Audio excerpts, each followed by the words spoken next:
I was recently sharing at a conference in New Orleans. I was speaking with a group of pastors, and one of them shared a story with me that was quite disturbing.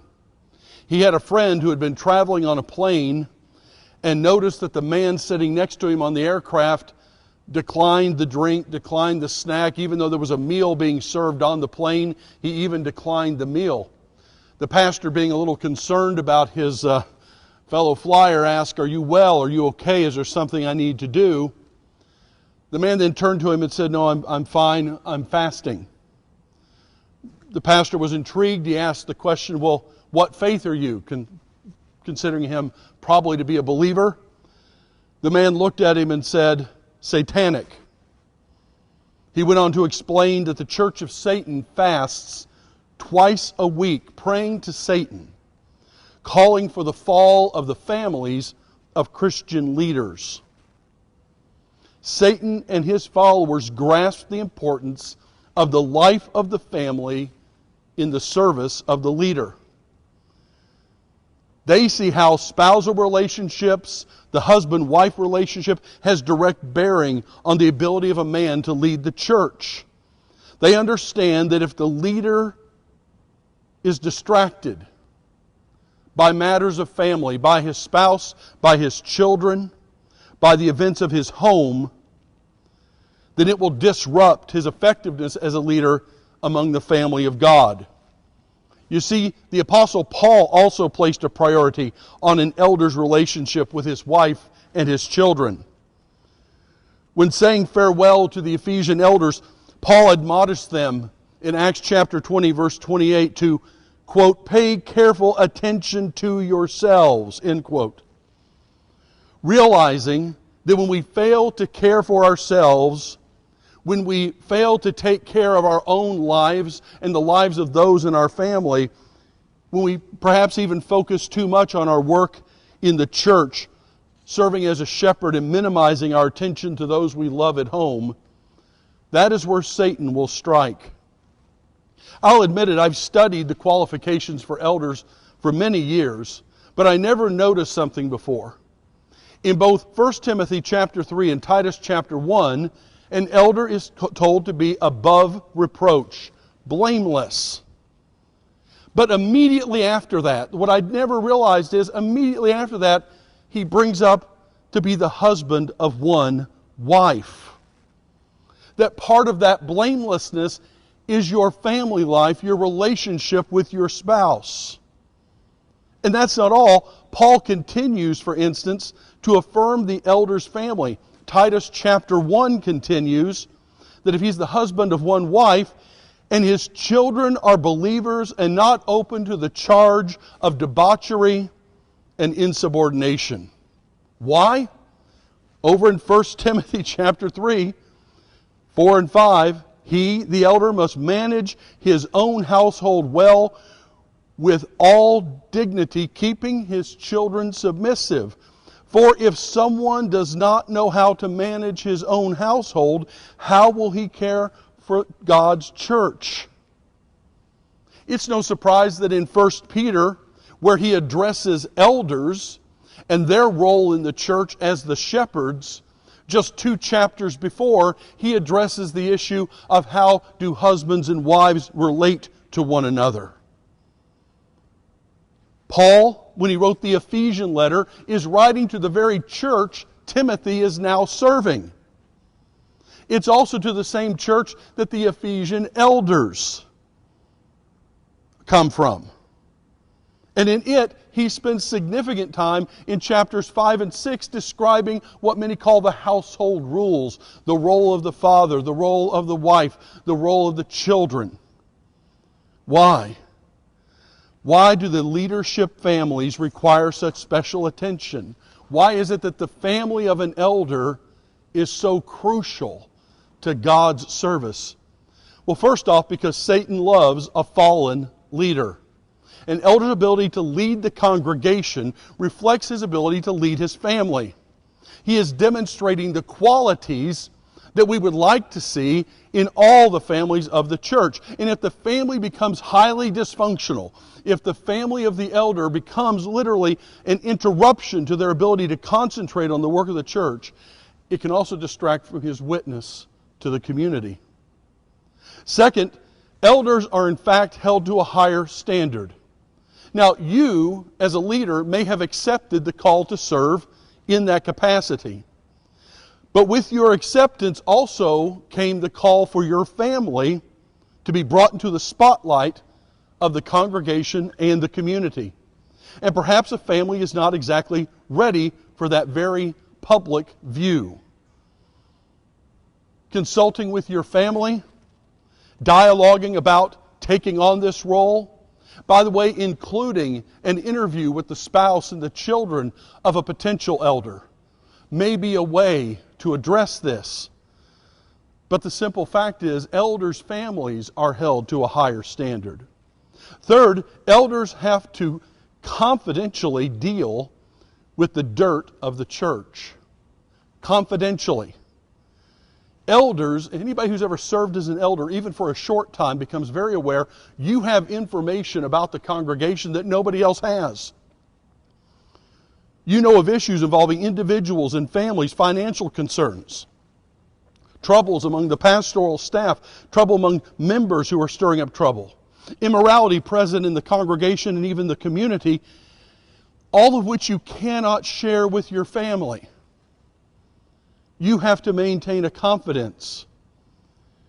And that can add to strain to the one serving as an elder who has a relationship with his wife and children and not being able to share with them. Even if I wanted to vent after an elders meeting, I can't do it to my family, because that simply throws the dirt onto them. Fourth, elders assume responsibility for the congregation's condition. You see, others may simply attend church, like showing up at worship.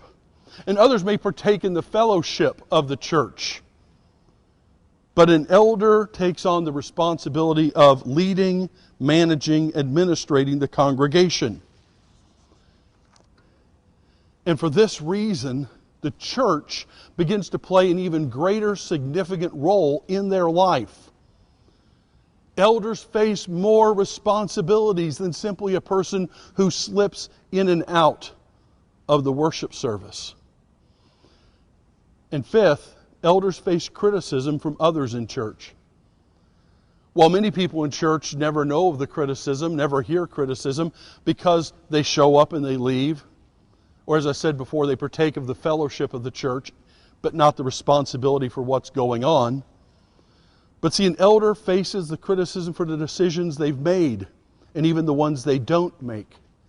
And many times those criticisms are based, frankly, on inaccurate information, incomplete information, that someone draws an assumption and a conclusion. And a family of an elder is often harmed as the collateral damage of that criticism and the conflict that elder finds himself in. By the way, in the book Lead His Church, it's an E2 book, part of a 4-book series, we talked about the fact that decision-making oftentimes leaves people winners or losers. And regardless, the elder is the one who made the decision. And he and his family become the focus. By the way, this connection between healthy families and healthy leaders isn't just simply found in the Bible. Patrick Lencioni, an author who is known for his books like The 5 Dysfunctions of a Team, Silos, The Advantage, recently wrote a book called The 3 Big Questions for a Frantic Family. It is subtitled, A Leadership Fable About Restoring Sanity to the Most Important Organization in Your Life, the family. He understands that to be a good leader, you have to first and foremost manage your family. There's a lot of stress on families today. Stressing them to redefine themselves, turning to society and culture to influence them. And he said families today need to develop identity. So he has three big questions for families. He says, first off, sit your family down and lead them. Ask them the question, what is it that makes our family unique? Then he said, ask them, what is our top priority as a family? What's our rallying cry right now? And how do we talk about and use the answers to these questions in identifying who we are? You see, this way families don't simply become an assumption. We just don't simply assume they are always going to be there for us, but rather we spend time cultivating and building the relationships in our family. By the way, as a footnote, these same three questions could be raised of the church, the family of God. So what can I do to strengthen our families? What can we possibly do? Well, if you look at Ephesians chapters 5 and 6 that we mentioned before, where Paul is writing to the very church Timothy, the Ephesian elders are, as we look at chapter 5, verse 21 through about mid-chapter 6, there are some principles that arise. First, place Christ at the head of your family. He is the head of anyone who is a believer. Therefore, place Him first. It isn't about you. It isn't about your wife. It isn't about your children. It's ultimately about Him. Secondly, practice mutual submission. Mutual submission. Recognizing we are all submitting to Christ. And therefore, we come to one another as brothers and sisters in Christ, not just husband and wife, son and daughter, but as believers. Third, develop a defined relational role for the family. And those roles are going to change as the family changes. But you have to define the roles. Who does what in the house? Who's responsible for this task, that task? How does the family function? Fourth, have an edifying relationship with those who are in the family. As we read through there, it says, husbands, you need to love your wives as Christ loved the church. You know what, fathers? You may want to punish that child, but you don't want to punish them to the point of exasperation. Have an edifying relationship. And by the way, build up your own faith in Christ. When you look at verse 10 of chapter 6 and following, it talks about building up our faith in Christ as we build our families. So how can this be done? Just a few basic practices. Number one, preserve time for your spouse and children. Have a date night with your spouse. Designate time to spend with your kids and all together, to get away from church and be together as a family. Preserve your time with your children. I know it sounds old-fashioned, but maybe even have a good old-fashioned game night. Go to a movie. Go to some kind of social event together. The point being here, this may require you to actually say no to church. But this is important. Secondly, eat meals together. Now, I know this becomes more difficult as children get older, as they have their own means of transportation, as their own schedules from work and school begin to encroach on family time. But preserve certain meal times that they're expected to be home. They're expected to be together. Even if you have to go out, even if you have to order in pizza, it's worth the time and expense. Thirdly, you should pray together, not only at every meal, but spend time daily praying with your spouse, with your children, and for them, even at the end of a busy day. Fourth, speak positively. I know it is easy to become negative. We previously mentioned all the stresses and strains an elder's under, and that sometimes he brings that dirt into the family.